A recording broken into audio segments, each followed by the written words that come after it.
Factors influencing physical activity participation for Year 10 NCEA Level 1.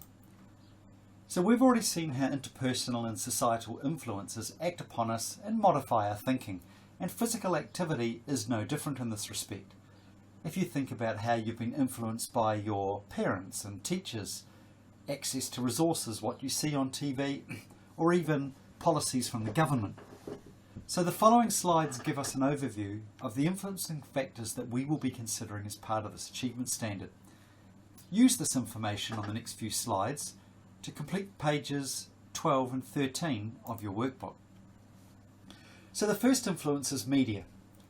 Media can be described as organisations which communicate information to the general public, and that's through mediums such as television, newspapers, the social media, etc.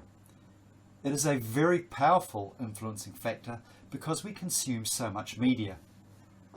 An example of how it impacts on the choices we make would be that in newspapers and on the internet and television, sports that get a lot of coverage tend to be more popular than those that get less. If we want to think of a unique New Zealand example, following the 2016 Rio Olympics, there was a big increase in the number of young women who suddenly wanted to take up pole vaulting, following the success of Eliza McCartney, because it was widely reported on the media nationally and internationally. The second influence is advertising. Again, this is closely linked to media and as such is a powerful influencing factor. Think about how many YouTube videos you've watched and you have to sit through an advertisement at the start of them.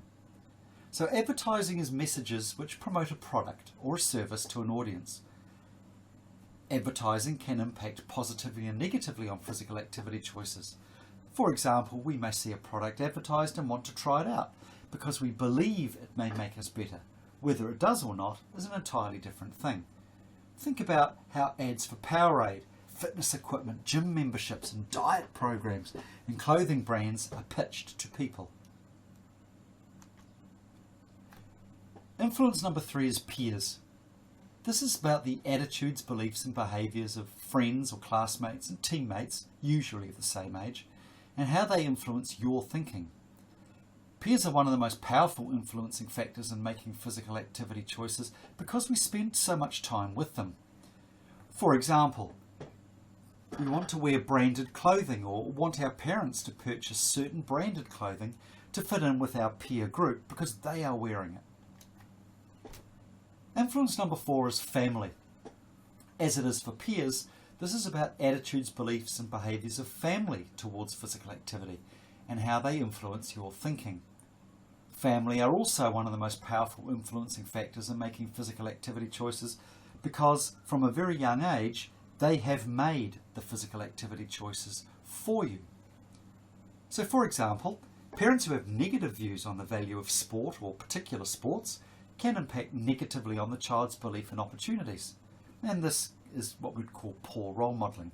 Think for example of girls who are not allowed to play rugby or boys who are not allowed to play rugby because their parents are worried about injuries. Influence number 5 is money.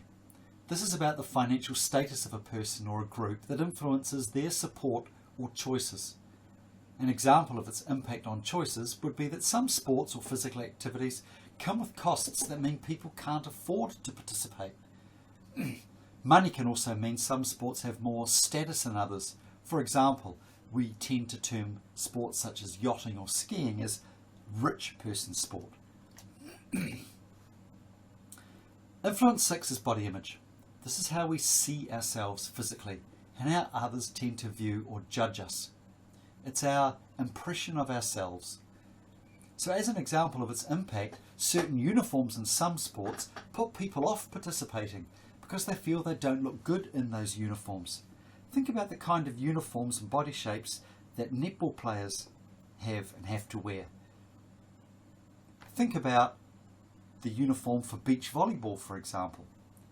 Equally, some sports tend to have very particular body shapes that we associate with those sports. For example, gymnastics or ballet. If you don't have that kind of body shape, does that mean you can't do that sport or shouldn't be doing that sport?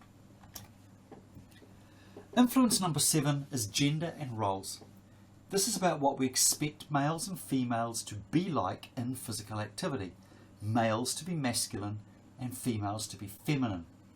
So as an example of its impact on choices, it's the expectation that boys are good at sport, or boys are very competitive, or boys are very aggressive in sport, and girls are not supposed to be.